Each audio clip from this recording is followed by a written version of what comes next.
काशी में एक ऐसी रहस्यमयी जगह है जहां इंसान अपनी मृत्यु का संकेत देख सकता है। काशी जो भगवान शिव की नगरी कही जाती है, जहां मृत्यु भी मोक्ष का द्वार बन जाती है। लेकिन काशी का रहस्य केवल मृत्यु के संकेत तक सीमित नहीं है। तो अगर आपको अपनी छवि दिखाई दे जाती है, परछाई दिखती है तो आपके पास अभी आयु है। लेकिन अगर परछाई नहीं दिखती है तो कहते हैं कि 40 दिन ही आपके पास शेष है। और क्या सच में बिना बुलावे के कोई काशी या उज्जैन नहीं पहुंच सकता? जब तक भगवान की इच्छा नहीं होगी, बुलावा क्या है, जब तक भगवान स्वयं नहीं चाहेंगे कि आप उनके द्वार तक आओ, आप नहीं जा सकते हैं। नमस्कार, आप देख रहे हैं न्यूज वॉच इंडिया। मैं हूं आपके साथ अंजलि रजावत। कहा जाता है कि सृष्टि का अंत भी शिव है और शुरुआत भी शिव। काशी जो भगवान शिव की नगरी कही जाती है, जहां मृत्यु भी मोक्ष का द्वार बन जाती है। काशी जिसे भगवान भोले खुद नहीं छोड़ते हैं कभी। आखिर क्या है महादेव का रहस्य? चेतना है, ऊर्जा है, आखिर कौन सी शक्ति है महादेव? इन सभी रहस्यों को आज हम जानेंगे और इन रहस्यों से पर्दा उठाने के लिए, बातचीत करने के लिए हमारे साथ स्टूडियो में आज खास मेहमान मौजूद हैं, ज्योतिषाचार्य शिवाश्री ऋतु सिंह जी।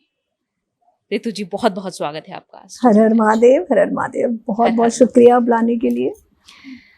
ऋतु जी, सबसे पहले तो मैं यही जानूंगी कि आप खुद काशी से आती हैं, शुरुआत काशी से करते हैं, कि क्यों आखिर काशी का ज्योतिर्लिंग काशी विश्वनाथ इतने खास हैं? बिल्कुल, देखो सबसे पहले तो मैं काशी से आती हूँ, काशी में मेरा जन्म हुआ, तो मैं अपने आप को स्वयं को बहुत सौभाग्यशाली मानती हूँ, क्योंकि काशी में जन्म लेना ना बहुत महत्वपूर्ण है। लोग कहते हैं कि काशी में मृत्यु मोक्षदायिनी होती है, लेकिन मुझे लगता है कि काशी में अगर आपका जन्म हुआ है तो वो भी आप परम सौभाग्यशाली हैं। वो भी बिना शिव की आदेश के नहीं होता। और बाबा विश्वनाथ का ज्योतिर्लिंग 12 ज्योतिर्लिंगों में बहुत खास है, अपनी तरह का अलौकिक है। क्योंकि अगर ध्यान से कभी आपने दर्शन किए हो बाबा विश्वनाथ के, तो आपको एक ही लिंग में 2 पार्ट आपस में जुड़ा हुआ मिलता है। इसके पीछे कथा आती है कि परम भक्त थे महादेव के, और जब वो गंगा स्नान कर रहे थे तो उनको ये 2 शिवलिंग प्राप्त हुए थे अलग अलग पार्ट में। और उनको रात्रि में स्वप्न आया था कि ये तुम्हें शिवलिंग प्राप्त होंगे और इनको जोड़कर तुम विश्वनाथ बाबा की मंदिर बनाओगे, स्थापना करोगे। तो इसी तरह वो शिव और शक्ति, माँ पार्वती और भगवान शिव का स्वरूप, एक ही ज्योतिर्लिंग में अगर आपको शिव और शक्ति दोनों के दर्शन करने हैं तो वो बाबा विश्वनाथ का ज्योतिर्लिंग है। बहुत खास है, मोक्ष प्राप्ति तो कराते ही कराता है, लेकिन मुझे लगता है कि गृहस्थ सुख के लिए भी बाबा विश्वनाथ के दर्शन, पूजन, अर्चन बहुत महत्वपूर्ण है। और क्योंकि आपने कहा कि एक भक्त थे, ये भी एक, जैसे कि इतिहास में वर्णित है कि अहिल्याबाई होलकर ने 18वीं शताब्दी ने काशी को वहां पर बसाया था एक तरीके से। तो इसके पीछे क्या निर्माण करवाया था? तो काशी तो बहुत पुरानी है, अलग अलग लोगों ने समय समय पर उनका पुनरुद्धार कराया। देखा जाए तो काशी को बसाया नहीं। काशी तो बसी कहाँ है, वो तो शिव के त्रिशूल पर स्थित है। स्वयं महादेव ने बसाया काशी को। काशी पुरातन अगर हम बोले तो बिल्कुल सृष्टि के प्रारंभ में भी काशी थी, प्रलय के बाद भी काशी रहने वाली है, क्योंकि वो तो संसार का भाग ही नहीं है, वो तो शिव के त्रिशूल पर है। तो प्रलय के बाद भी काशी में अंत नहीं होना काशी का।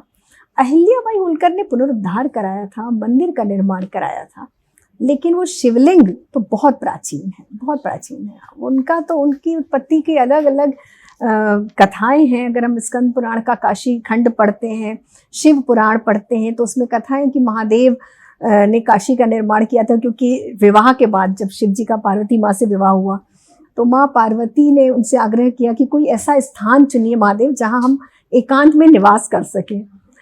तो शिव पार्वती बहुत समय तक भ्रमण करते रहे। भ्रमण करते करते जब वो काशी उस क्षेत्र में आए तो उनको वो स्थान बहुत प्रिय लगा। तब भगवान ने अपने त्रिशूल पर स्थित किया कि ये स्थान एकांतवास के लिए रहेगा, यहाँ पर पूरी सृष्टि से अलग।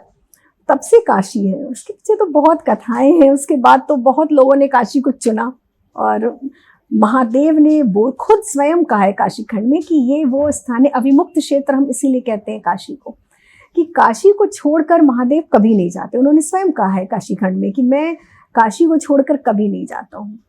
और एकमात्र काशी ऐसी जगह है जहाँ 24 घंटे राम नाम का जाप होता रहता है।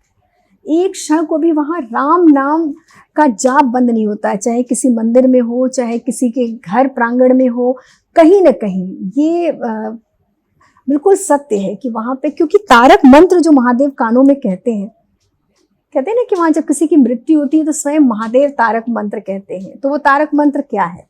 राम। राम ही वो तारक मंत्र है। काशी की महिमा तो अनिवर्चनीय है, मतलब अलौकिक है काशी पूरी, कहते हैं ना 3 लोक से न्यारी काशी। तो वहाँ का तो वर्णन करना ही बड़ा मुश्किल कार्य है। अच्छा, अर्धनारीश्वर स्वरूप की क्या कथा है? महादेव का अर्धनारीश्वर स्वरूप बहुत खास है, बहुत सुंदर है, और इसके पीछे कथा भी बड़ी मधुर है। आपने कभी देखा होगा कि जब हम महादेव का विग्रह देखते हैं या महादेव की कोई तस्वीर आप देखते हैं शिव परिवार की, तो शिव परिवार में आपने नोटिस किया होगा कि महादेव, माँ पार्वती, भगवान कार्तिकेय, भगवान गणेश, नंदी और भृंगी अवश्य रहते हैं। भृंगी जो महादेव के प्रमुख गण है, बड़े भक्त शिव जी के रहे, उन्हीं से जुड़ी हुई कथा है कि क्यों अर्धनारीश्वर रूप लिया। भृंगी बड़े सेवक थे महादेव के, लेकिन वो शक्ति को नहीं मानते थे। एक समय माँ को का अस्तित्व नहीं स्वीकार करते थे, वो परिक्रमा भी करते थे तो महादेव की करते थे, ठीक है ना। तो एक बार शिव जी ने लीला रची कि ठीक है, भृंगी ने पूजा की और परिक्रमा की, तो शिव जी ने अपने स्वरूप को, पहले उन्होंने इतना, पार्वती माँ इतनी निकट आ गई शिव जी के कि वो परिक्रमा करना मुश्किल हो गया। तो भृंगी ने बड़ी मुश्किल से केवल शिव जी की परिक्रमा की, फिर उन्होंने भौरे का रूप धारण किया और शिव जी के कान के पास से परिक्रमा की। फिर पार्वती माँ बिल्कुल शिव जी के गोद में आके बैठ गई। फिर भी उन्होंने वही छोटे से जीव का रूप लेके और शिव की परिक्रमा करते रहे। उसके बाद माँ पार्वती और भगवान शिव एक होकर अर्धनारीश्वर रूप धारण किया उन्होंने कि अब क्या करोगे, अब भृंगी कैसे परिक्रमा करेंगे। तो उस समय जब शिव और पार्वती का अर्धनारीश्वर स्वरूप आया, उस समय माँ पार्वती क्रोधित भी हो गई। वो कोशिश करने लगे पैरों में से निकलने की, तो माँ ने श्राप दिया कि तुम्हारे भृंगी पे क्रोधित होकर उन्होंने बोला कि भृंगी, तुम्हें जो ये शरीर जो पिता से प्राप्त हुआ और माता से प्राप्त हुआ है, तो जो तुम्हारे शरीर का अंग माता से प्राप्त हुआ है वो सारा अभी के अभी नष्ट हो जाएगा। तो सिर्फ वो हड्डियों का ढांचा मात्र रह गए, क्योंकि उनकी मांस सब कुछ निकल गया। और आप देखोगे कि तस्वीर में भी एकदम हड्डियों के ढांचे की तरह भृंगी खड़े रहते हैं। फिर उन्हें अपनी गलती का एहसास हुआ, उन्होंने माता से अनुनय विनय की, तो माता ने उन्हें आशीर्वाद दिया। उसके बाद उन्होंने शक्ति की भी अस्मिता स्वीकार की और माँ शिव और भगवान शिव और माँ पार्वती की भक्ति की आजीवन। लेकिन उन्हीं को ये लीला रचने के लिए उन्होंने अर्धनारीश्वर का स्वरूप लिया, देखा जाए तो। और ये दिखाया है कि शिव और शक्ति अलग नहीं है। उसके पीछे जो कारण है वही है कि बताना ये कि शिव और शक्ति में कोई भेद नहीं है। शिव के बिना माँ पार्वती अधूरी है और पार्वती के बिना शिव अधूरे हैं। हाँ। और काशी में कहा जाता है कि एक ऐसी भी जगह है जहां पर आप अपनी मृत्यु को जान सकते हैं। हाँ, ये तो काशी में ही। काशी में लोग जाते क्यों हैं? अपनी मृत्यु के लिए ही जाते हैं ना। काशी में लोग के जाने का उद्देश्य ये है कि हमारा जन्म कहीं भी हो, मृत्यु तो काशी में होनी चाहिए, क्योंकि मोक्ष निश्चित है। अब देखो, ये परंपरा की शुरुआत मुझे लगता है तब हुई होगी कि जब बच्चे अपने बुजुर्ग माता पिता या बुजुर्ग दादी दादा को लेकर उनकी इच्छा के अनुसार काशी जाते थे। तो उन्हें ये पता करना होता था कि कितना समय है हमारे पिता के पास या माता के पास, है ना। उसमें वहाँ पर अब देखोगे कि एक चंद्रेश्वर मंदिर है महादेव का, वहीं पर, जो कि चंद्रदेव द्वारा स्थापित है। वहीं पर एक चंद्रकूप भी है। तो चंद्रकूप वो कुआं है, तो वहां पर आज भी ये है कि लोग जाते हैं। अगर आप उस कुएं में जाकर नीचे देखते हैं, झांकते हैं, तो अगर आपको अपनी छवि दिखाई दे जाती है, परछाई दिखती है, तो आपके पास अभी आयु है। लेकिन अगर परछाई नहीं दिखती है तो कहते हैं कि 40 दिन ही आपके पास शेष, आपकी मृत्यु निश्चित है। और ये अक्षरशः सत्य बात है। ये आज भी लोग वहाँ जाते हैं और अपने बुजुर्ग जो पेरेंट्स हैं उनको वहाँ पर इस उद्देश्य से लेके जाते हैं कि हमें पता चल सके कि कितने दिन हमें काशी में रहना है, जो स्पेशली काशी में रहने जाते हैं। तो वहाँ जाके आप अपनी जन्म की तारीख पता कर सकते हैं। मतलब अगर प्रतिबिंब दिखता है, हाँ, प्रतिबिंब दिखता है तो अभी आयु शेष है, और नहीं दिखता है तो 40 दिन है। 40 दिन है। अच्छा, काशी में कहा जाता है कि उल्टी गंगा बहती है। हाँ, ये कहावत काशी से ही शुरू हुई। इसके पीछे का क्या लॉजिक है? इसके पीछे के देखो 2-3 लॉजिक है जो शास्त्रों में वर्णित है ना। पहला तो ये है कि जब माँ गंगा जब उतरी आसमान से और भगवान शिव की जटाओं से जब निकली, तो जटाओं से निकलते में उनका जो आवेग था वो इतना तेज था, इतना तीव्र था कि उस वेग को संभालना बड़ा मुश्किल कार्य था। तो उसी वेग से जब वो आ रही थी तो काशी के जो दशाश्वमेध घाट पे आई वो, तो वहाँ पर उनका वेग तीव्रता से वो बह रही थी। तो कहते हैं कि वहाँ पर घाट पर महर्षि कर रहे थे, तपस्या कर रहे थे। तो कश्यप मुनि तपस्या कर रहे थे, तो उनका कमंडल और उनका जो पटका है या कमंडल या आप कह सकते हैं जो पूजा की आसन है, सामग्री है, वो लेकर वो उसमें बह गया। तो वो लौटाने के लिए माता को लौटना पड़ा, गंगा माँ को लौटना पड़ा। तो 1.5 किलोमीटर का जो वो रास्ता है दशाश्वमेध घाट से लेके तुलसी घाट तक का, तो उस टाइम पे कहते हैं कि गंगा माँ वापस आई थी और उनको कमंडल देकर फिर वापस चली गई थी। एक तो ये कथा है। दूसरी एक बड़ी प्रचलित कथा है जिसके शास्त्रीय प्रमाण भी हैं। अगर आज भी, ये तो एक चलो एक लोक कथा हम कह सकते हैं कि इसका कोई शास्त्रीय प्रमाण नहीं मिलता। प्रमाण मिलता है कि काशी से ना 15 किलोमीटर दूर एक जगह है माधवपुर ग्राम। वहां पर कहते हैं कि जब वेग से गंगा जी आ रही थी तो माधवपुर ग्राम की तरफ, क्योंकि वो गंगोत्री से आ रही थी, सीधी बहते हुए आ रही थी उत्तर की तरफ से, जब उस ग्राम के निकट आई तो वहां शिव भक्त माधव तपस्या कर रहे थे। ऋषि माधव तपस्यारत थे। तो जब महादेव जी ने देखा कि ये गंगा जब आ रही है वेग से, तो सब कुछ विनष्ट होता जा रहा था, जो लोगों के घर थे, कुटिया थी, नष्ट होती जा रही थी। तो जब उसके स्थान पर आने लगी गंगा माँ, तो भगवान शिव ने अपना त्रिशूल वहां से फेंका, वहां पर वो गड़ गया। आज भी वो त्रिशूल है। तो वहां पे शूल टंकेश्वर एक मंदिर है, वहां पर गंगा का वेग रुक गया, थम गया। और जब गंगा का वेग थम गया तो माँ गंगा को बड़ी पीड़ा हुई, क्योंकि त्रिशूल भगवान शिव का था। उन्होंने प्रार्थना की, महादेव प्रकट हुए वहां पर। फिर उन्होंने गंगा से कहा कि तुम मुझे 3 प्रॉमिस करो, 3 वरदान लिए उन्होंने, तो मैं तुम्हें इस पीड़ा से मुक्त कर दूंगा जो उनको कष्ट हो रहा था। तो भगवान शिव ने कहा कि पहला तो ये है कि तुम काशी को छोड़ के कभी नहीं जाओगी। तो आप देखेंगे कि कितना भी सूखा पड़ जाए, गंगा जी में कभी जल कम नहीं होता है। दूसरा, भगवान शिव ने उनको ये शर्त रखी कि तुम्हारे में, गंगा में जो भी जीव जंतु होंगे उनको कभी, उनसे किसी भी मनुष्य को नुकसान नहीं होगा। तो ये भी आपने कभी नहीं सुना होगा कि किसी मगरमच्छ ने किसी को खा लिया, किसी भक्त को जो गंगा में स्नान करने जाते हैं। ये माँ ने उनको वरदान दिया। तीसरा, उन्होंने उनको ये वरदान मांगा कि तुम यहाँ से दक्षिण, जहाँ से आ रही हो सीधे, यहाँ से उत्तर वाहिनी हो जाओ, मतलब काशी से होते हुए जाओ। तो वहीं से गंगा माँ जैसे आते आते और उत्तर वाहिनी हो गई हैं। तो उसी को उल्टी गंगा का नाम दे दिया गया कि यहाँ से माता मुड़ गई। बिल्कुल आप देखोगे कि शूल टंकेश्वर मंदिर तक साफ धारा आई है और वहां से उल्टी दिशा में मुड़ गई है, काशी की दिशा में। तो वहां से ये उल्टी गंगा का वो कहने लगे लोग, लेकिन मतलब ये है कि उत्तर वाहिनी है गंगा काशी में। और एक बात में, जैसे कि बहुत लोगों के मन में ये डाउट रहता है रुद्राक्ष को लेकर, और रुद्राक्ष बहुत लोग कहते हैं कि महादेव के भक्त है तो रुद्राक्ष पहन लिया, लेकिन वास्तव में किसे रुद्राक्ष पहनना चाहिए? सबको पहनना चाहिए, रुद्राक्ष सबको पहनना चाहिए, लेकिन महादेव के भक्त या महादेव के प्रति आस्था होनी चाहिए। क्योंकि अगर आप पहन तो लेंगे, लेकिन उसका आपको फल कैसे मिलेगा अगर आस्था नहीं है? तो बिना आस्था और विश्वास के तो कोई भी क्रिया फलीभूत नहीं होती ना। तो और रुद्राक्ष तो हमें लगता है प्रकृति का, महादेव का सर्वश्रेष्ठ उपहार है हमारे लिए। लोग समस्याओं के निदान के लिए घूमते रहते हैं, इतने बड़े बड़े जप, अनुष्ठान, उपाय करवाते हैं, लेकिन एक छोटा सा रुद्राक्ष धारण नहीं करते हैं। और महादेव तो इतने भोले हैं, देखो बहुत नियम भी नहीं है रुद्राक्ष के, है ना। जैसे हमें लगता है ना, तुलसी माला के लिए बहुत नियम है, कंठी धारण करने के लिए नियम, रुद्राक्ष धारण करने का कोई ऐसा खास नियम नहीं है। क्योंकि जब आप धारण कर लेते हो ना, तो अपने आप भगवान आपको, आपकी जो विकृतियां हैं, जो विकार हैं, वो दूर होने लग जाते हैं। जैसे मैंने खुद ही, मुझे बहुत ज़्यादा रुद्राक्ष को लेकर कह सकते हैं कि बहुत विश्वास है। तो एज ए ज्योतिषाचार्य आते हैं लोग कि भाई किसी के यहाँ, किसी को नशे की आदत है, किसी को किसी तरह की आदत है, और मैं उनको सिर्फ एक कच्चा फल रुद्राक्ष का देती हूँ, अंजलि। और ये मैं आज तक नहीं समझ पाई, खुद सरप्राइज हूँ कि कैसे उनकी वो समस्या दूर होती है। वो लोग खुद ही मुझे 1-2 महीने बाद बताते हैं कि भाई बिल्कुल नशे की आदत छूट गई, या किसी के जीवन में कोई बहुत बड़ी समस्या थी। तो ये बस रुद्राक्ष आपका होना चाहिए असली, अभिमंत्रित, महादेव को समर्पित करके रुद्राभिषेक जब हम कराते हैं तो समर्पण करके और उस रुद्राक्ष को आप पहना दीजिए। सबको पहनना चाहिए, बच्चे, बूढ़े, बड़े, किसी के लिए कोई भी इसमें निषेध नहीं है, मेरे हिसाब से सबको पहनना चाहिए रुद्राक्ष। क्योंकि कुछ लोगों के मन में डाउट है, जैसे कि जो महिलाएं जिनका अभी बच्चा नहीं हुआ है, अभी गर्भवती नहीं हुई है, तो रुद्राक्ष नहीं पहनना चाहिए, महिलाओं को नहीं पहनना चाहिए, इस तरह की धारणाएं हैं लोगों के बीच में। गर्भवती नहीं हुई है तो रुद्राक्ष पहनने में कोई दिक्कत ही नहीं है। लोग रुद्राक्ष को वैराग्य से जोड़ते हैं कि रुद्राक्ष पहन लिया तो अब गृहस्थ जीवन नहीं, अब वैराग्य में जाना चाहिए, अब मतलब संत बन जाना चाहिए, छोड़ देना चाहिए। ऐसा कुछ नहीं है।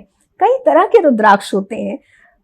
विवाह नहीं हो रहा है तो आप गौरी शंकर रुद्राक्ष पहना के देखो, कैसा भी योग अगर कुंडली में नहीं है तो योग बन जाएगा। दूसरा, महिलाओं को देखो, क्योंकि हम रुद्राक्ष को भगवान शिव का स्वरूप मानते हैं, तो कुछ अवस्थाएं होती हैं, आपको शुद्ध अवस्था में ही पहनना चाहिए। अगर आप शुद्ध अवस्था में है तभी रुद्राक्ष धारण कीजिए। अगर आपके मासिक धर्म में है तो आपको रुद्राक्ष उतार देना चाहिए।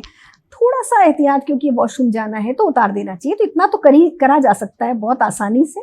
ऐसा नहीं, हर वक्त नहीं पहनना चाहिए रुद्राक्ष को, हर वक्त नहीं। बिल्कुल। जब आप स्वच्छ हैं, विचार स्वच्छ हैं, हाँ, तो आप तभी रुद्राक्ष को धारण करें। और जैसे कि हम काशी के बारे में बात करें, बहुत अद्भुत है काशी अपने आप में, नाम ही काशी अपने आप में अद्भुत है। और काशी में अद्भुत चीजें भी देखने को मिलती है, जैसे कि टेढ़ा मंदिर, हाँ, पीसा की मीनार जैसे झुकी हुई है, टेढ़ा मंदिर भी वैसे ही है। वैसे ही तो मंदिर। क्या उसके पीछे की क्या कथा है, आखिर क्या खास है? हाँ, कहते हैं ना कि टेढ़ा मंदिर? पीसा की मीनार को लोग कहते हैं कि सबसे ज्यादा ऐसी बिल्डिंग जो सबसे ज्यादा टेढ़ी है, मगर उससे भी ज्यादा टेढ़ी है काशी का रत्नेश्वर मंदिर, जो मणिकर्णिका घाट है। मणिकर्णिका घाट बहुत फेमस है ना, क्योंकि काशी की बात हो और मणिकर्णिका की बात ना हो वो तो संभव ही नहीं है। तो मणिकर्णिका घाट के बिल्कुल पास में ही है रत्नेश्वर मंदिर। ये अहिल्याबाई होलकर द्वारा इसका भी पुनरुद्धार कराया गया था। और ये कहते हैं कि 9 अंश तक झुका हुआ है, जबकि पीसा की मीनार 4 या 5 अंश तक है, डिग्री तक है। तो ये पीसा की मीनार से भी ज्यादा झुकी हुई है। और ये हमेशा से नहीं था। जो पुरातन इसकी तस्वीरें हैं ना, उसमें ये बिल्कुल सीधा मंदिर था। ये कहते हैं कि बाद में धीरे धीरे ये मंदिर इतना इस डिग्री तक झुक गया, और उसके बाद भी देखो बिल्कुल अच्छी तरह से स्थित है, खड़ा है वो मंदिर। वहां लोग जाते हैं, पूजा करते हैं। तो ये अपने आप में अलौकिक आश्चर्य है कि इतना ज्यादा झुका हुआ मंदिर और आराम से वहां लोग पूजा पाठ कर रहे हैं। तो ऐसा कैसे है? ये शिव की लीला है ना, शिव की कृपा, शिव की लीला। काशी और उज्जैन और जहाँ जो हमारी सप्तपुरियां है ना, अपने आप में विलक्षण है। सप्तपुरियों में एक काशी है। तो मतलब काशी को एक पुरी के तौर पर? हाँ बिल्कुल, काशी तो पहली पुरी है। काशी, द्वारिका, मथुरा, उज्जैन, अवंतिका, ये सब पुरी ही तो ही है। अच्छा, जैसे कि काशी का विशेष मंदिर है तिलभांडारेश्वर। हाँ, तिलभांडेश्वर। हाँ जी। तिलभांडेश्वर के बारे में क्या बता? तिलभांडेश्वर भी देखो, ये प्रकृति की अगर आश्चर्य देखने हैं ना अंजलि, अगर देखना है कि विज्ञान जहां निरुत्तर हो जाता है, जब आप काशी में कदम रखते हैं ना, तो विज्ञान को साइड में रख दो, आपको समझ ही नहीं आएगा। साइंटिफिक अगर आप लॉजिक्स ढूंढोगे तो कहीं कुछ मिलना ही नहीं है। तिलभांडेश्वर मंदिर है महादेव का, और वो कहते हैं कि वर्ष में एक बार तिल के बराबर बढ़ता है, छोटे से। और अब तो बहुत विशाल है, मुझे लगता है कि इतना विशाल शिवलिंग दूसरा मुश्किल ही होगा। और हर शिवरात्रि पर एक तिल के बराबर बढ़ता जाता है। और ऐसा एक नहीं, जागेश्वर मंदिर भी है जो कि एक तिल जौ के बराबर, जिसको जागेश्वर नाम दिया गया। 2 ऐसे खास शिवलिंग हैं बनारस में, काशी विश्वनाथ के अलावा, जो कि एक जौ के बराबर वर्ष में एक बार बढ़ते हैं। वो जागेश्वर मंदिर है, और तिलभांडेश्वर एक तिल के बराबर। तो ये दोनों विलक्षण है।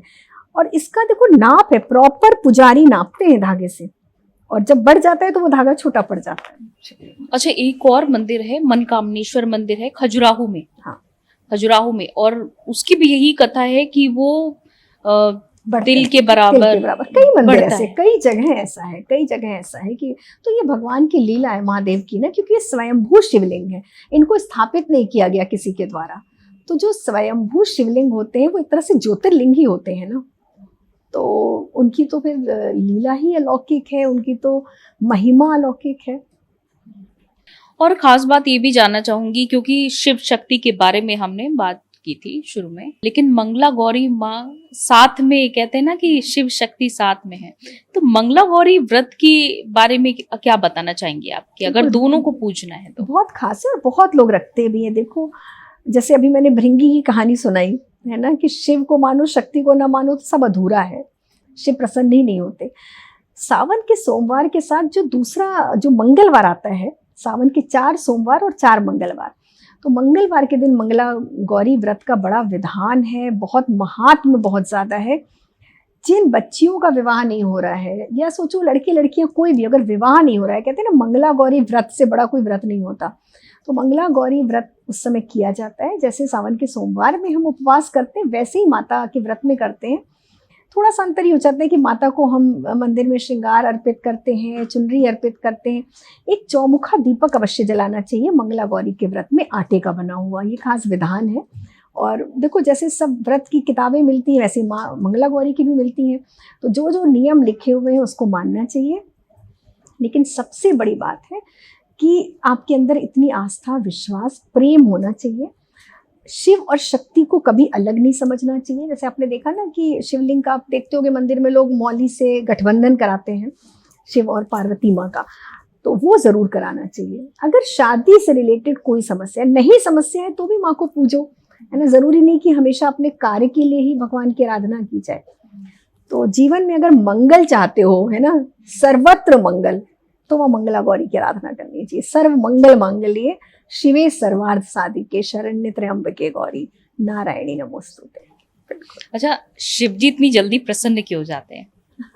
क्योंकि वो आशुतोष है, नाम ही उनका आशुतोष है, फटाफट से प्रसन्न होने वाले महादेव।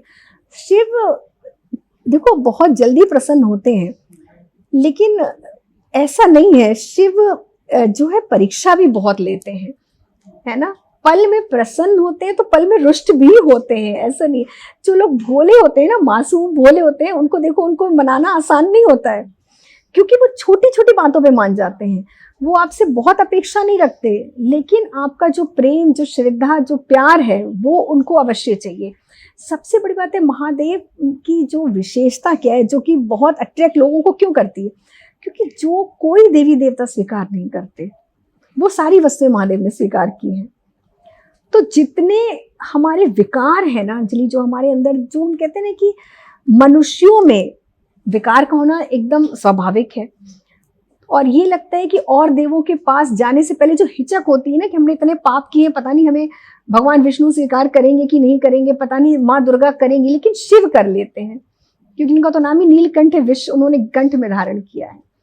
तो वो सर्वत्र, इसीलिए तो वो देवाधिदेव है ना। प्रसन्न जल्दी नहीं हो तो फिर वो उनको देवाधिदेव महादेव क्यों कहा जाए। जब जब संकट आया देवों पर, तब तक महादेव ने साथ दिया। तो महादेव का तो स्वभाव ही है आशुतोष, प्रसन्न होने वाले। भाग्य की रेखाएं बदलते हैं ना वो, फटाफट बदलना होता है उनको, इसलिए प्रसन्न हो जाते हैं। बिल्कुल। अच्छा, तो फिर महादेव को मनाने का सही तरीका क्या है? उनसे कुछ भी मांगने का सही तरीका क्या है?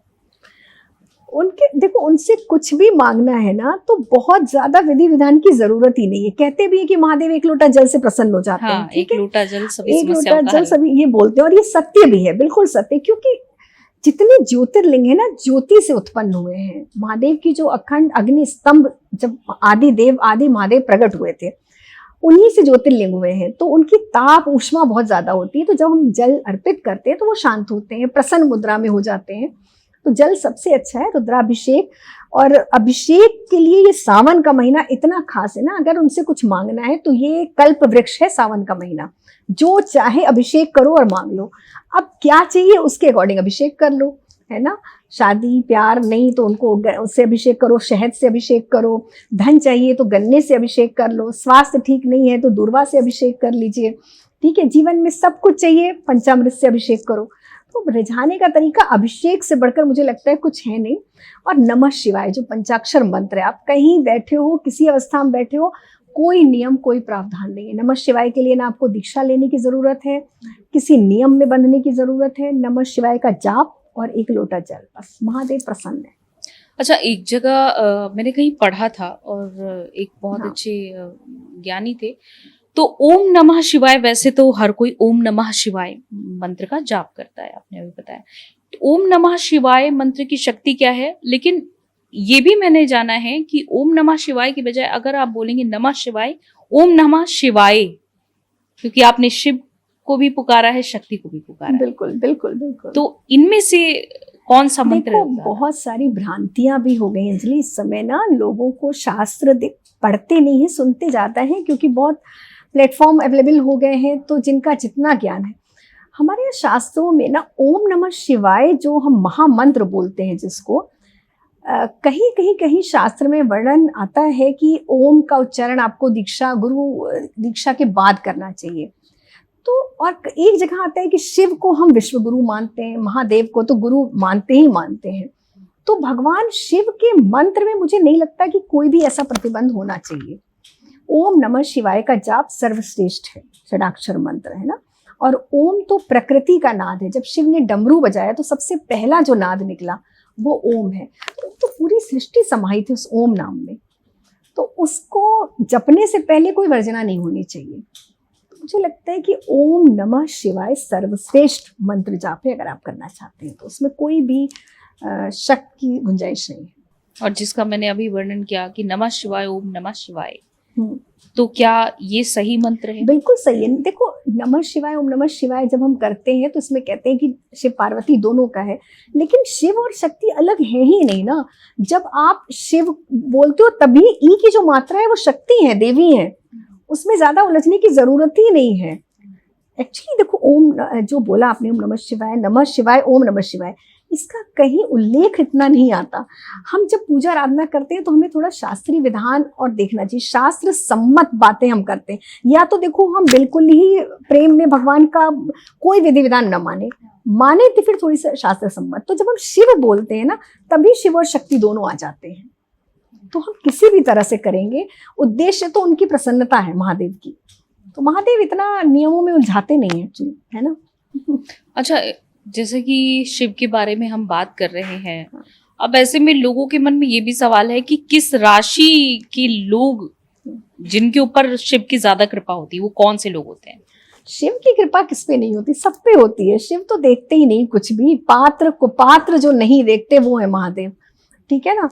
ये कहना कि किसी एक विशेष राशि पर महादेव की कृपा है, ये बिल्कुल अप्रासंगिक होगा। सही बताओ तो महादेव की कृपा हर व्यक्ति, तुम सोचो ना, व्यक्ति क्या, जो पशुपतिनाथ हैं, जो पशुओं में भी भेद नहीं करते, पशुओं पर भी जिनकी कृपा है, हर जीव जंतु पर कृपा है, तो वो राशियों में भेद कैसे करेंगे? लेकिन फिर भी कहा जाता है, क्योंकि चंद्रमौली है, चंद्रेश्वर है, तो कर्क राशि, मीन राशि और वृश्चिक राशि, ये 3 राशियों को थोड़ा खास माना जाता है कि पूर्व में इन्होंने कुछ ऐसे अच्छे कर्म किए हैं कि ये शिव कृपा को साथ लेकर पैदा होते हैं। जैसे कि कुछ लोगों की जैसे ग्रह दशा खराब चल रही है, उनको परेशान है, मानसिक तौर पर उनकी परेशानी चल रही है, तो किन ग्रहों का संबंध भगवान शिव से माना जाता है कि विशेष रूप से भगवान शिव की पूजा की और एक ग्रह शांत हो गए? देखो, शिव का अगर पूर्ण रूप से संबंध बताया तो चंद्र ग्रह से है, ठीक है। महादेव का संबंध चंद्र से, क्योंकि चंद्रमा को वो धारण करते हैं शीश पर। और अगर हम व्यापक रूप से देखें अंजलि, तो 9 के 9 ग्रह शिव में समाहित हैं। बिना शिव की कृपा के तो ग्रह भी क्या कर सकते हैं? कुछ नहीं कर सकते। तो 9 ग्रह भगवान शिव की कृपा से आपके पुष्ट होते हैं, स्ट्रांग होते हैं। एक ग्रह की बात करें तो चंद्रमा, जब हम शिव पे जल चढ़ाते हैं, कच्चा दूध अर्पित करते हैं, तो हमारा चंद्र ग्रह बलवान होता है। लेकिन आप कोई भी ग्रह अपना अच्छा करना चाहते हैं तो आप महादेव की पूजा आराधना से कर सकते हैं।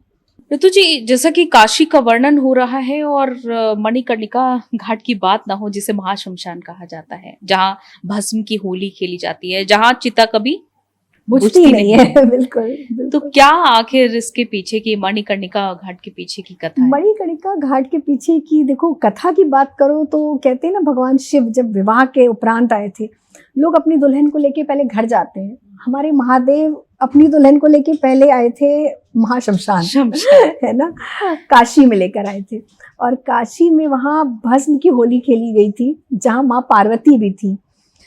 और क्योंकि शिवरात्रि के बाद ही होली आती है ना, उसी टाइम पे, तो ये एक तो कथा है। दूसरी, मणिकर्णिका में जब महादेव और माँ पार्वती भ्रमण कर रहे थे, विहार कर रहे थे, तो माता का कुंडल खो गया था उसी घाट पर। तो वहाँ पर मणिकर्णिका घाट में सबने बड़ा प्रयास किया, वो कुंडल मिला नहीं, किसी को नहीं मिला। फिर बाद में किसी व्यक्ति ने वो कुंडल ढूंढा, है ना, जो कि आज भी वहाँ पे परंपरा चली है। शायद आपने नाम सुना हो डोम राजा का, सुना हो ना, डोम राजा, उन्हीं के किसी पूर्वज को वो मिला था। और तब माँ पार्वती ने उनको बोला था कि यहाँ पर आशीर्वाद ही दिया था कि इस घाट पर, एक तो यहाँ की चिता की अग्नि के पीछे दूसरा कारण है, जब माँ का कुंडल मिला नहीं था तो माँ ने कहा था ना, जैसे क्योंकि वो कुंडल उनको उनकी मायके से मिला था, तो ये शिव पुराण में पूरी कथा है कि माता इतनी विह्वल हो गई थी, तो उन्होंने कहा था जैसे मेरे अंदर एक अग्नि जल रही है, इसी तरह इस घाट की, यहाँ की, इस स्थान की अग्नि कभी बुझेगी नहीं, जलती रहेगी। जब उस डोम राजा ने ढूंढ के दिया, तब उन्होंने बोला यहाँ के, अब मैंने श्राप तो दे ही दिया है अग्नि का, लेकिन यहाँ पर बिना तुम्हारे आदेश के कोई भी चिता नहीं जलेगी जब तक तुम अग्नि नहीं दोगे। तो आज भी उसी परिवार से अग्नि ली जाती है, चाहे कितने हो गए, लेकिन जो एक पारंपरिक रूप से ना अग्नि देने के लिए वही डोम परिवार है। और इस समय तो वहां पे सिर्फ एक महिला है जो सर्वे सर्वा है, उसमें अभी पुरुष नहीं, वो महिला ही इस कार्य को अंजाम देती हैं। और कितनी बड़ी बात है कि कभी भी एक क्षण को भी चिता की अग्नि वहां बंद नहीं होती, चाहे कुछ भी हो जाए, बारिश हो रही हो, आंधी आ रही हो, पर अग्नि नहीं बंद होती। और मणिकर्णिका घाट पे कहते हैं कि शिव और पार्वती का वास भी रहता है, क्योंकि महादेव को शमशान बहुत पसंद है, क्योंकि वहां पे राम नाम का जाप होता है ना, राम नाम सत्य बोलते हैं, तो महादेव हमेशा वहां पर इसीलिए रहते हैं कि उनके कानों में राम नाम का जो शब्द है वो पड़ता रहे। तो मणिकर्णिका घाट अपने आप में बड़ा विशेष है, एक बार जरूर देखना चाहिए। वहां जाकर ना आपका जीवन के प्रति मोह समाप्त हो जाएगा। जो हम लोग पूरे जीवन करते रहते हैं ना कि क्या मिल जाए, क्या इकट्ठा कर लो, क्या एकत्रित करो, जब वहां आप जाओगे ना तो आप धीरे धीरे आपके अंदर एक अलग सा वैराग्य उत्पन्न होता है। तो मणिकर्णिका घाट तो मुझे लगता है कि बहुत विशेष है। और दूसरा, क्योंकि महाशमशान की भी हम बात कर रहे हैं, एक और छोटा सा प्रश्न ये आपसे पूछना चाहूंगी, क्योंकि काशी विश्वनाथ खुद एक ज्योतिर्लिंग है, तो शिवलिंग और ज्योतिर्लिंग में क्या अंतर है? बिल्कुल, देखो बहुत बड़ा अंतर नहीं है। जो ज्योतिर्लिंग होते हैं वो तो स्वयंभू होते हैं, और सबसे बड़ी बात, कुछ स्वयंभू भी होते हैं जो ज्योतिर्लिंग में नहीं आते, स्वयंभू होते हैं लेकिन शिवलिंग होते हैं। जब आदि शिव उत्पन्न हुए थे, जब ब्रह्मा और विष्णु में बड़ा विवाद हो गया था कि कौन बड़ा है, तो जब बहुत वर्षों तक उनका वाक युद्ध चलता रहा और वहां अग्नि स्तंभ प्रकट हुआ महादेव के रूप में, तो वही अग्नि स्तंभ जो है वही ज्योतिर्लिंग है। हमारे 12 ज्योतिर्लिंग, 12 ज्योतिर्लिंग अग्नि स्तंभ के रूप में प्रकट हुए हैं। ये अंतर है, और स्वयंभू होते हैं, ये बहुत विशेष अंतर है। शिवलिंग क्या है, वो लोगों द्वारा स्थापित भी किए जाते हैं। आपने देखा कहीं चांदी के हैं, कहीं मार्बल के हैं, अलग अलग मेटल, अलग अलग धातुओं के शिवलिंग है जो किसी न किसी भक्त द्वारा स्थापित किए जाते हैं। नए नए मंदिर बन रहे हैं आजकल, हर सोसाइटी में मंदिर है, तो शिवलिंग की स्थापना होती है, मगर वो ज्योतिर्लिंग नहीं है, वो शिवलिंग है। तो जो स्वयंभू है वो ज्योतिर्लिंग। अच्छा, जैसा कि महर्षि व्यास के बारे में हम सभी सुनते हैं, जानते हैं, तो महर्षि व्यास का काशी का क्या संबंध है आपस में? बहुत गहरा संबंध है, क्योंकि महर्षि व्यास को जो ज्ञान की प्राप्ति हुई थी, जब उन्होंने 18 पुराणों की रचना की, महाभारत की रचना की, तो वो जो ज्ञान की प्राप्ति उनको काशी में हुई। कैसे हुई? बहुत समय तक वो तपस्या करते रहे, उनको शांति नहीं मिली। होता है ना कि तपस्या करके एक आपको एक संतोष की, नहीं अब मेरी तपस्या हो गई, नहीं मिला। फिर वो घूमते घूमते काशी गए, वहां पर उन्होंने एक शिवलिंग की स्थापना की, जो आज भी देख सकते हो, व्यासेश्वर शिवलिंग है वहां पर। व्यासेश्वर महादेव की स्थापना करके हजारों वर्ष तक उनकी पूजा पाठ करते रहे, नियम करते रहे, लेकिन उनको अपने अंदर वो ज्ञान चाहिए था जिससे वो पुराणों को, ये महाकाव्य की रचना कर सके। उसके बाद वहां पर काशी में उनको स्वप्न में आया कि महादेव ने कहा कि काशी में मध्यमेश्वर जो मेरा स्थान है, वहां पर तुम जाकर पूजा करो। तो काशी के बीचों बीच सेंटर में मध्यमेश्वर महादेव का मंदिर है, वहां गए व्यास जी, वहां उन्होंने उनकी तपस्या की, पूजा आराधना काफी समय की। तब भगवान शिव ने वहां पर उनको बाल रूप में दर्शन दिए थे। बाल रूप में दर्शन देकर व्यास जी को ये वरदान दिया था कि मैं स्वयं तुम्हारे कंठ में अवतरित होऊंगा, कंठ में बैठकर, और तुमसे सारे पुराणों की रचना करवाऊंगा। ये महादेव के शब्द थे कि शिव पुराण में पूरा उल्लेख आता है। तो व्यास जी ने वहीं पर महादेव से वरदान की प्राप्ति की थी, और फिर उन्होंने महाकाव्य की रचना की, 18 पुराणों की रचना की। तो उनको जो ज्ञान की प्राप्ति हुई वो काशी में हुई है, इसलिए बड़ा खास है व्यास जी के साथ काशी का संबंध। अच्छा, महामृत्युंजय जाप, इस इसके बारे में ये कहा जाता है कि महामृत्युंजय जाप यूं ही नहीं करना चाहिए, बहुत ही ध्यान पूर्वक इसका जाप करना चाहिए। तो किस तरह से इस मंत्र का जाप करना चाहिए? देखो, कुछ मंत्र तो हमारे होते हैं ना कि जिनका हम अपने चलित मंत्र, जिनको कि हम दिनचर्या में कर सकते हैं बिना किसी नियम के, जैसे ओम नमः शिवाय हो गया, ओम नमो भगवते वासुदेवाय हो गया, ठीक है। कुछ मंत्र ऐसे जिनका शास्त्र विधान बहुत है, जैसे महामृत्युंजय मंत्र और गायत्री मंत्र। गायत्री मंत्र के साथ भी जो होता है ना आजकल की चलते फिरते लोग पढ़ते रहते हैं, वो नहीं होना चाहिए।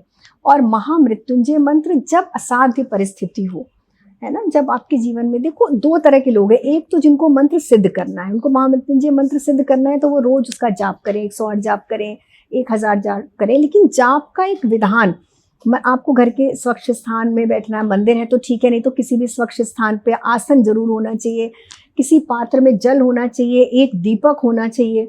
उसके बाद बिल्कुल स्वच्छ अवस्था में आप इस माला का जाप करें। उस माला को लेके आपको घूमना नहीं है जिसमें आप महामृत्युंजय का जाप करेंगे। तो और ये किसी उद्देश्य से, जनरली ये तब लोग करते हैं कि जब कुछ ऐसी परिस्थिति आती है जिसका उनको कहीं से कोई समाधान नहीं मिलता है, तो इसके साथ कुछ विधि विधान रखने चाहिए। और जो नॉर्मल और मंत्र है वो आप कहीं भी कैसे भी कर सकते हैं। तो क्या महादेव आज भी अपने भक्तों को संकेत देते हैं कि उनके बिल्कुल जीवन में क्या होने वाला है? बिल्कुल देते हैं, बिल्कुल हमेशा देते हैं।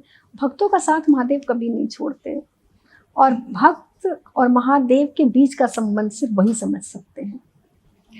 सपने में शिवलिंग देखना क्या संकेत देता है? बहुत शुभ संकेत है, शुभ संकेत। बिल्कुल, क्योंकि आपको ये पता चल जाता है कि आपका जीवन का उद्देश्य क्या है। अब आपको शिव आराधना की तरफ प्रवृत्त होना है। क्या अगर काशी से या फिर उज्जैन से बुलावा आता है तभी कोई भक्त जा पाता है? देखो, ये है, बुलावा आता है बिल्कुल निश्चित है, जब तक भगवान की इच्छा नहीं होगी। बुलावा क्या है? जब तक भगवान स्वयं नहीं चाहेंगे कि आप उनके द्वार तक आओ, आप नहीं जा सकते हैं। और काशी और उज्जैन के लिए तो ये बात अक्षरशः सत्य है। आप कितनी भी कोशिश कर लो, है ना, पूरा टिकट करवा लो, सब पैक कर लो, लेकिन जब तक महादेव का बुलावा नहीं आएगा आप नहीं जा सकते हैं। बिल्कुल सत्य है। ज्योतिर्लिंगों का और राशियों का क्या संबंध है? बड़ा गहरा संबंध है। हर राशि का एक एक ज्योतिर्लिंग है। देखा जाए तो हर राशि के लोगों को अपना जो ज्योतिर्लिंग है उसका कनेक्शन है स्पिरिचुअलिटी से। एस्ट्रोलॉजिकल ग्रहों की बात करें तो भी उसके पीछे बड़ी लंबी लंबी कहानियां हैं, लेकिन हाँ, हर राशि का है। जैसे अगर बता दूं मैं, मेष राशि वालों को रामेश्वरम जाना चाहिए, क्योंकि मेष राशि में उच्च के सूर्य होते हैं और रामेश्वरम सूर्यवंशी भगवान राम द्वारा स्थापित है। ये पीछे कारण है। वृष राशि वालों को सोमनाथ जाना चाहिए। मिथुन राशि वालों को नागेश्वर जाना चाहिए। कर्क राशि वालों को एक बार जीवन में ओंकारेश्वर अवश्य जाना चाहिए। सिंह राशि वालों को एक बार वैद्यनाथ बाबा के दर्शन करने चाहिए। कन्या राशि वालों को एक बार मल्लिकार्जुन जाना चाहिए। कन्या राशि के बाद तुला राशि आती है। तुला राशि वालों के लिए हमारे काशी विश्वनाथ एक बार अवश्य जाना चाहिए। वृश्चिक राशि वालों को जाना चाहिए घृष्मेश्वर। धनु राशि वालों के लिए है भगवान महाकाल, उज्जैन जाना चाहिए। मकर राशि वालों को भीमाशंकर जाना चाहिए। कुंभ राशि वालों के लिए केदारेश्वर, केदारनाथ।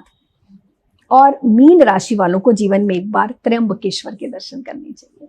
सबके पीछे बड़ा लॉजिकल कारण है, लेकिन ये इतना व्यवहारिक है कि जब आप इस राशि के लोग दर्शन करके आएंगे ना तो स्वयं जीवन में बहुत बड़ा परिवर्तन देखेंगे। अच्छा, सावन का महीना ही भगवान शिव को इतना प्रिय क्यों है? क्योंकि सावन में शिव अपने ससुराल आए थे सबसे पहली बार, है ना, कहते हैं ना, सबसे पहले आए थे और उनका जलाभिषेक के साथ स्वागत हुआ था। और बहुत लोगों की मनोकामना पूर्ण हुई है सावन में। ऋषि मार्कंडेय को वरदान दिया महादेव ने दीर्घायु होने का। माँ पार्वती की तपस्या पूर्ण हुई, भगवान शिव ने वरदान दिया और उनके साथ विवाह किया, तो इसलिए बहुत खास है।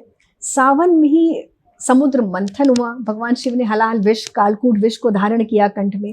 तो ये तो पूरी तरह से शिव का ही महीना है ना।